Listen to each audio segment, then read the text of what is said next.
Il y a des gens qui voient la maison de Dieu comme un business.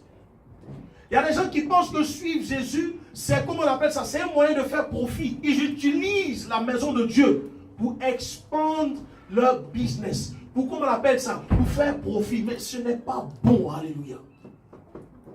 La maison de Dieu est appelée maison de prière. Un point, un trait. Maison de prière. Prends avec moi le livre de Matthieu, chapitre 21.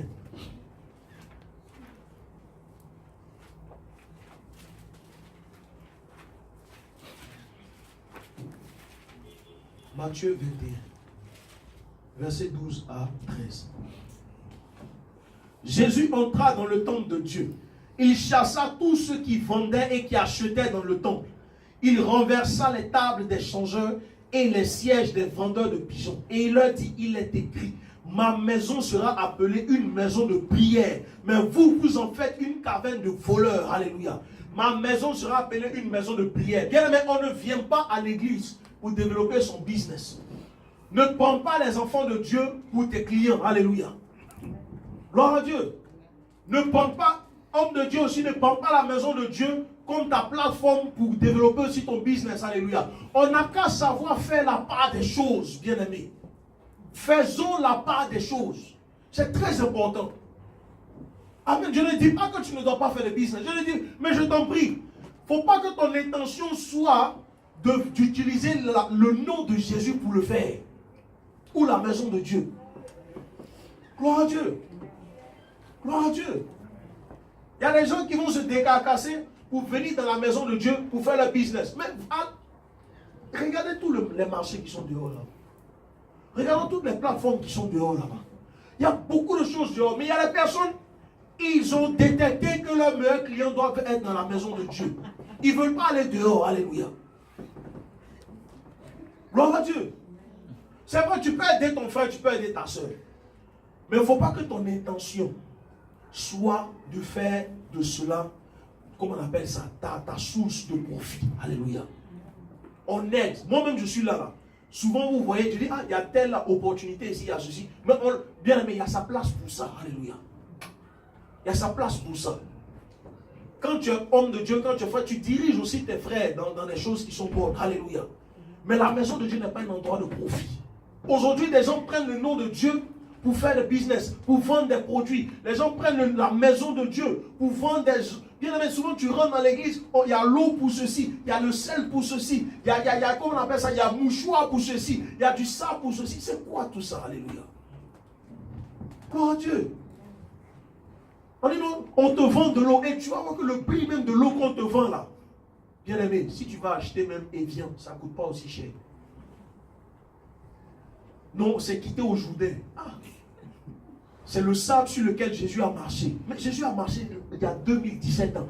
En Israël, là, il y a eu des tempêtes, il y a eu, comment on appelle ça, érosion, il y a eu, comment on appelle ça, il y a eu inondation. Donc, depuis Jésus a marché en 2017 ans, là, le sable est resté encore. Et puis tu vas venir vendre ça aux pauvres enfants de Dieu. Et eux aussi, ils sont là. Et c'est le sable que Jésus a marché. Ça, on dit, c'est quitté dans le tombeau de Jésus. Bien aimés, soyons sérieux. Ne prenons pas l'incrédulité ou l'ignorance des gens pour faire profit. Alléluia. Et je t'en prie, demain, si tu es appelé à servir Dieu, ne vends pas ton service. Alléluia. Amen. Amen. Ne le vends pas. N'utilise pas la grâce que Dieu t'a donnée pour devenir riche. On vend la délivrance. On fait payer la délivrance aux pauvres enfants de Dieu. Chaque démon a un prix. Alléluia. Donc ça veut dire que ce gars qui avait légion en lui, que le Seigneur a délivré, lui il allait payer combien si c'était aujourd'hui? Il allait être ruiné, le pauvre. Et on va remarquer que les chrétiens même de maintenant, là, ils préfèrent partir où on leur dit de payer là. C'est ça ils aiment. C'est bizarre, alléluia. Ils aiment ça. On dit non, tu dois envoyer ton argent. Le gars ne peut pas manger. Ses enfants ne mangent pas. Mais il va aller prendre des crédits. Parce qu'on dit non, pour te délivrer, tu dois payer ceci, tu dois payer cela. Ah, mais tu ne peux pas venir voir un homme de Dieu sans envoyer quelque chose. Bien aimé, laissons ces choses-là. C'est pas à l'église, on va venir devenir riche. À cause de ça, il y a des hommes de Dieu aujourd'hui qui sont devenus fainéants. Alléluia. Il ne faut rien. en train d'arnaquer le pauvre peuple de Dieu. Et généralement, comment on appelle ça? Il se déverse sur les plus vulnérables. Ce n'est pas bon. Le frère va venir t'expliquer son problème. La soeur va venir t'expliquer son problème. Toi, au lieu d'aider la personne, tu mets l'argent devant. Pourquoi? Alléluia. Alléluia. Quand tu as foi en Dieu, là, Dieu prend soin de toi. Je ne dis pas que ce n'est pas bon. Pour que le fidèle, s'il veut donner, il donne. Alléluia. Mais que ça soit, comment on appelle ça, de manière libérale. Ça doit venir de lui. Tu ne dois pas le forcer. Alléluia. L'église, ce n'est pas un business. L'église, ce n'est pas comment on appelle ça, le stock. L'église, ce n'est pas la city. L'église, ce n'est pas New York. Alléluia. On vient parce que les gens sont malades. Ils ont besoin de la guérison de l'âme. Alléluia. Mais n'utilisons pas leur mal pour les escroquer. Alléluia. Non. Gloire à Dieu. Tu viens expliquer ton problème, on te dit que les micros de l'église ne marchent plus. Et où est le rapport? Tu viens expliquer ton problème, on te dit non, que la voiture du pasteur, il n'y a pas essence dedans. Mais où est le rapport? Alléluia. Gloire à Dieu. Notre Seigneur a guéri combien de personnes? Qu'est-ce qu'il a demandé? C'est vrai, on a besoin de moyens. Don't get me wrong. On a besoin de moyens parce que même la salle où on est, on paye. Les micros, il faut les payer. Les instruments, il faut les payer. Notre déplacement, il faut les payer. Alléluia. Mais moi, je sais une chose. La Bible dit que le Seigneur, il a dit à ses disciples, partez, ne prenez rien avec vous. Il dit, prenez un habit de rechange et puis partez. Maintenant qu'ils sont partis et ils sont revenus, il leur a demandé, est-ce que vous avez manqué de quelque chose? Et ils ont dit non. Pourquoi? Parce que Dieu pouvoir. Alléluia. Dieu est pouvoir. Il dit, est-ce que vous avez manqué de quelque chose? Ils ont dit non, on n'a manqué de rien. Pourtant, les gars voulaient se charger pour partir. Il dit, ne vous chargez pas. Prenez seulement un habit de rechange, un petit baluchon, et ceci, et puis partez. Parce qu'il veille sur ses serviteurs. Il veille sur ses enfants. Gloire à Dieu. Gloire à Dieu. Bien-aimés, apprenons à faire confiance à Dieu. Au lieu d'utiliser la maison de Dieu comme un business. Alléluia. Vous allez voir que je suis sûr que bientôt, il y a des églises qui vont entrer dans le stock trade, qui vont vouloir être cotées en bourse pour avoir des actionnaires. Regardons seulement, ça va venir. Alléluia. Ça va venir. Parce qu'il y a des gens aujourd'hui qui sont tellement riches. Il y a des églises aujourd'hui qui sont tellement riches et qui n'utilisent pas leur argent, qui font encore des appels pour des donations. Alléluia. Ils sont riches. Quand on dit riches, ils sont riches. Ils ont des jets et ils font des appels pour des donations. Donc, moi j'ai mon jet privé, je prends mon jet, je gare à Heathrow, je viens et je dis non, toi tu dois donner. Parce qu'on a besoin de faire ceci. Mais le jet là, on ne peut pas vendre pour prendre l'argent là pour donner. C'est pas bon d'être riche, c'est pas mauvais d'être riche. Hein. Mais soyons sincères aussi. Alléluia. Soyons sincères. Si tu peux t'acheter un jet, ça veut dire que tu n'as pas besoin de donation. Toi-même, tu peux être donation aussi. Alléluia. Oh Dieu. Ah ben ça, voilà pourquoi aujourd'hui, les gens ne font que critiquer l'église aujourd'hui. Pour dire que l'église est devenue une anarque. Et c'est ce qui se passe. On anarque les gens. Alléluia. Oh Dieu. Ça fait mal. Il y a des personnes qui ont dépensé des fortunes. Et aujourd'hui qui sont en train de salir le nom du Seigneur. À cause de quoi? À cause des pasteurs, à cause des chrétiens, des fidèles qui ont voulu faire profit sur leur dos. C'est pas sérieux. C'est l'âme de la personne qui t'intéresse. Ce n'est pas la poche ou le compte en banque de la personne qui t'intéresse. Et ce qui fait qu'aujourd'hui, souvent, il y a des gens qui ne prient que pour ceux qui ont l'argent. Alléluia. Donc ça veut dire que si les gens n'ont rien, on ne prie pas pour eux. Regardez cette femme, on dit, elle a dépensé tout son argent.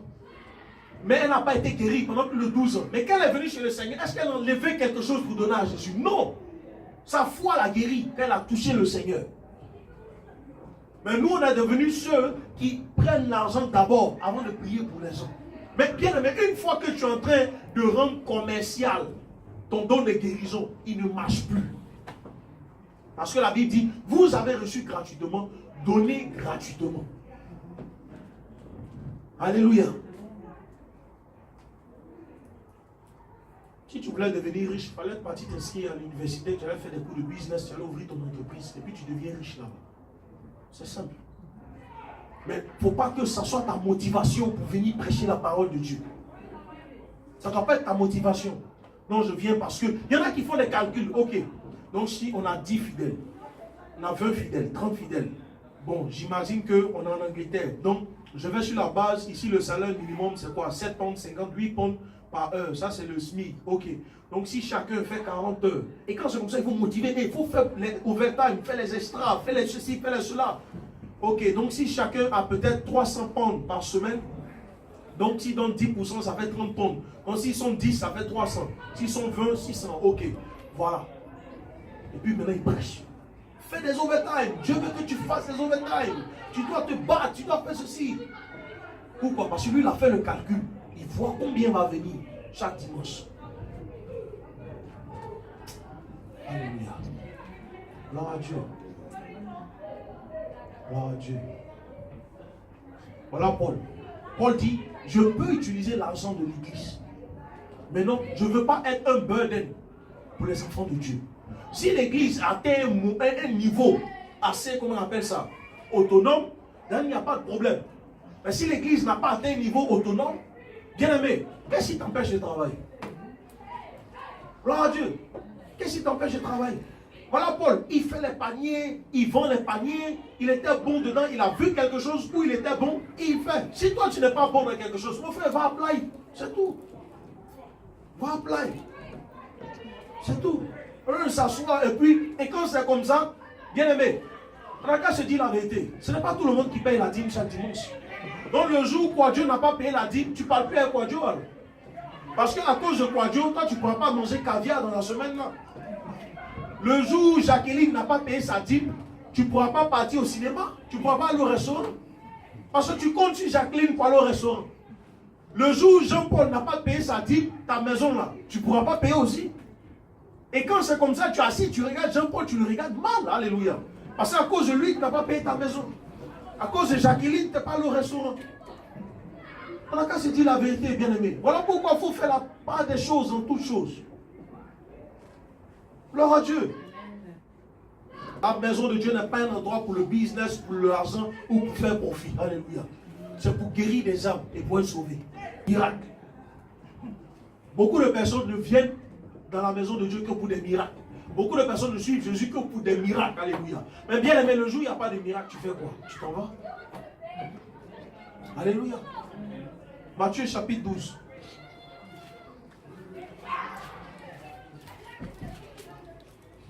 Matthieu chapitre 12.